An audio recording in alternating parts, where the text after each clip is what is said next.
por muy tecnológicos, muy técnicos, muy profundo que sea nuestro conocimiento en temas de tecnología, privilegiemos el humano, el ser humano, la humanidad, la conversación, las personas, la empatía.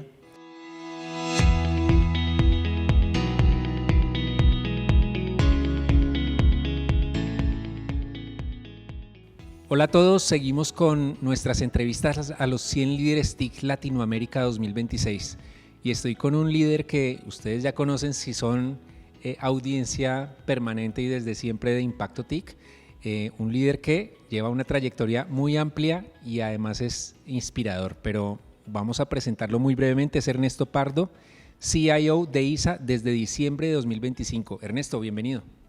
Muchas gracias, Mauro, qué bueno.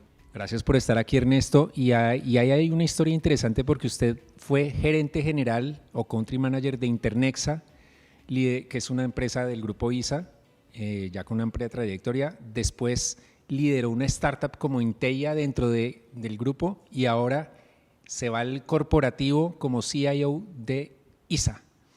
¿Qué retos le trae este cambio y qué se trajo de este cargo nuevo de aprendizajes de esos dos mundos relacionados pero tan distintos? Bueno, este cargo tiene unos retos diferentes a lo que venía haciendo. Es un cargo corporativo, entonces tiene, digamos, una misión más habilitadora de los negocios que funcionan alrededor del grupo empresarial. Vengo de una cultura más vendedora, más buscando qué problemas hay que resolver y cómo, con qué tecnologías, con qué soluciones los ayudamos a resolver.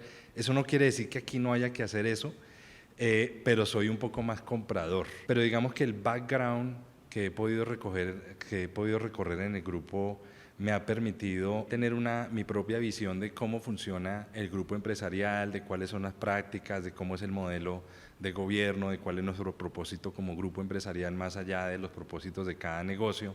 Pero además me ayuda a comprender de manera más sencilla la conversación del negocio y la tecnología, que es una conversación, digamos, bilingüe, que todos los que llegamos a una posición de estas la tenemos que dominar. En Inteya la labor era muy comercial y entonces le tocaba a usted, cómprennos y ojalá no lo piensen tanto. Aquí usted tiene que pensarlo mucho y sobre todo en una organización como ISA con 300 millones de clientes, que cualquier cambio o cualquier falla pues tiene un impacto importante, ¿no? En estos pocos meses que llevo acá me estoy dando cuenta que es tremendamente difícil escoger la tecnología, escoger los procesos, escoger los proyectos que priorizamos, que genera más valor, que va primero, que genera más impacto, que no da espera, que de esto es urgente e importante, que de esto sí puede dar un margen de espera, pero no es fácil escoger. Del otro lado siempre estaba clarísimo en que mi solución era la mejor y que podían apropiarla e implementarla con toda confiabilidad y con toda tranquilidad porque iba a funcionar, pero de este lado ahora pues aparecen muchas soluciones que todas parecieran las mejores, pero en las que hay que afinar, digamos, muchísimo los criterios para una buena toma de decisiones. No se puede generalizar, pero en su criterio, ¿qué es mejor? ¿Tener suites que integren todo y que beneficien con esa integración y esa comunicación? ¿O el otro extremo que es best of breed y es lo mejor de aquí, lo mejor de acá, lo mejor de allá? Simplificando en este mundo en el que hay muchos grises, pero ¿cuál es el lado favorito suyo?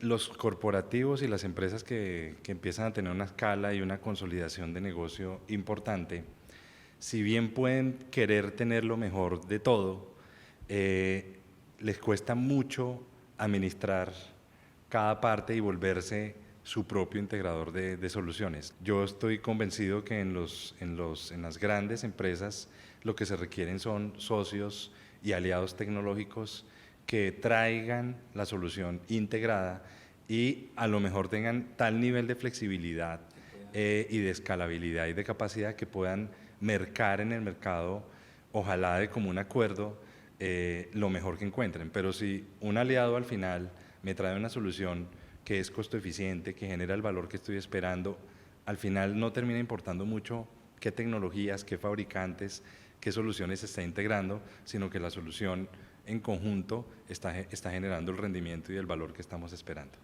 En estos 4 meses, justamente, Ernesto, ¿ya tuvo tiempo o ya se aprendió? Me imagino que ya tiene usted el inventario de cuántas plataformas tiene ISA, qué cifras nos puede compartir para conocer esa magnitud. Ya dijimos, 300 millones de usuarios que se benefician con la conectividad de ISA.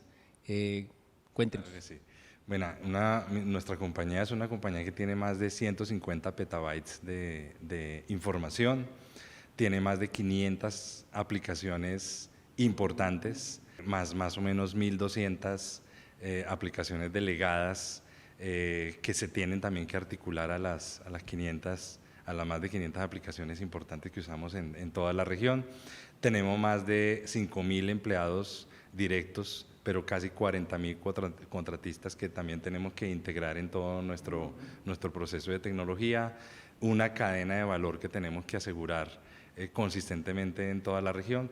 Tenemos que lograr unos niveles de disponibilidad de nuestras plataformas críticas superior al 99-95 y tenemos que lograr unos niveles de madurez en apropiación de metodologías que nos ayudan a ser confiables.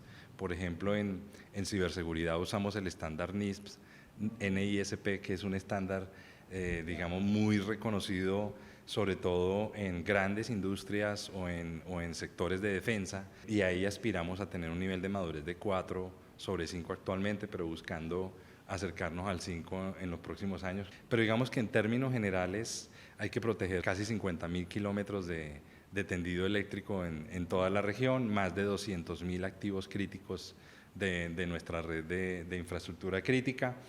Ernesto, usted es un referente en esta industria, pero además está reemplazando a una leyenda que era Olguita López en ISA.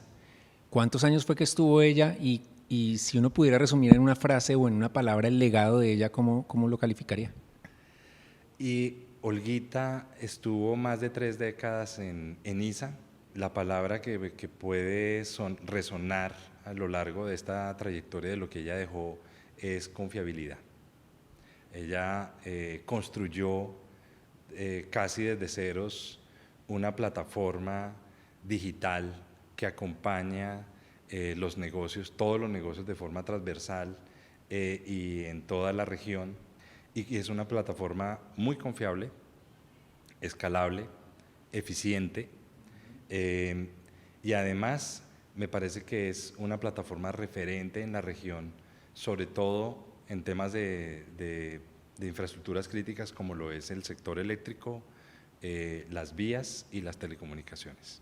Y confiabilidad ya es una palabra que está en su discurso como líder tecnológico de ISA, así que va a respetar y a proteger ese legado.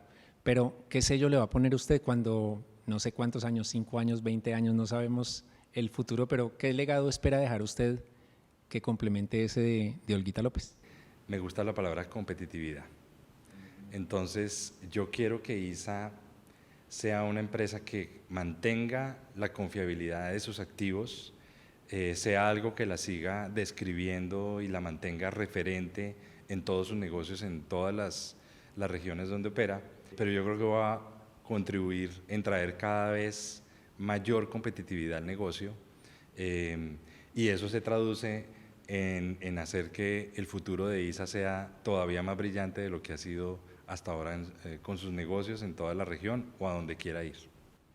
Me declaro ignorante en este sector de ISA en concreto. Uno diría competitividad, son unos pocos jugadores altamente regulados. Para entrar ahí se necesitan unos recursos gigantescos, así que no es tan necesario ser competitivo. ¿Por qué es tan relevante? Es muy relevante, es muy necesario.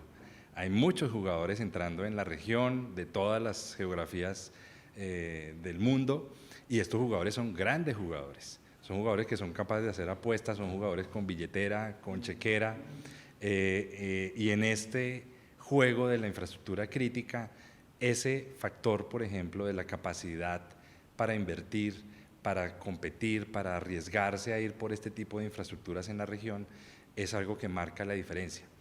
Y cuando hay topes y nuestros dueños no tienen la chequera que tienen otros jugadores, hay que encontrar las formas para ser competitivos frente a este tipo de jugadores. Una de esas formas es siendo cada vez más rentables, más eficientes en el uso de los activos, más capaces de generar valor sobre los activos que ya están puestos, más eficientes en el recambio de activos, y en todo esto la tecnología ayuda mucho a la competitividad. Pues si llegó usted a liderar la tecnología en ISA y a aprender de esta industria, imagínese los ignorantes en esta, tenemos que aprender mucho.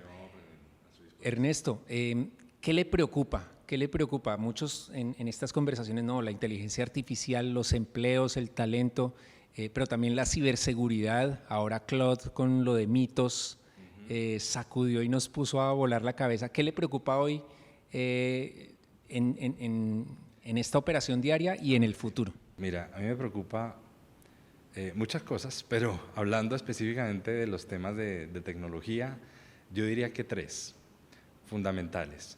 La primera es que en la apropiación de la IA me preocupa, digamos, tanta presión que hay en apropiación, que se apropie por apropiar y no se apropie bien. Entonces creo que la apropiación de la IA con valor es algo que me preocupa y me ocupa. Asegurarse de que estamos usando buenos datos para que salgan buenos outputs en cualquier cosa que uno haga en materia de IA es un tema demasiado clave, y desafortunadamente veo a veces muchas empresas muy presionadas por usarla rápido, por mostrar show, pero no han resuelto ni siquiera su gobierno de datos o su arquitectura de datos. La segunda preocupación tiene que ver con la ciberresiliencia al apropiar la IA. Y te pongo un ejemplo sencillo. La mayoría de las empresas quieren usar la IA generativa, sobre todo la generativa, que es la de mayor show y la que más se conoce, pero se están exponiendo a un riesgo de ciberseguridad que es muy latente, que cada vez es más evolucionado, más sofisticado. Nosotros los responsables de tecnología en las empresas tenemos una responsabilidad muy fuerte ahí, y es de marcar unas líneas rojas de qué se puede hacer y lograr un equilibrio, porque al final tampoco significa no tocar y no apropiar la IA y no hacerlo a buena velocidad, pero hay que buscar un equilibrio en que se vaya logrando hacer con la velocidad y el valor que se busca, pero también al mismo tiempo con la seguridad. La tercera preocupación es que las cosas en tecnología están avanzando tan rápido que el nivel de resiliencia empresarial se va a empezar a desbordar, ¿sí? Y se va a empezar a desafiar. Yo creo que nadie, ni siquiera los más grandes jugadores, como quedó evidenciado en este caso, están preparados para tener ese nivel de resiliencia ante los avances tecnológicos. Y ahí hay que pensar muy bien, desde mi perspectiva, sobre todo con quién estamos trabajando y de quién estamos rodeados, para saber si por lo menos estoy con alguien más resiliente que yo. Era qué le preocupaba, ahora qué le emociona, ya sea como líder empresarial y líder TIC, como profesional, como persona más allá de lo laboral, hoy 2026, ¿qué le emociona, Ernesto?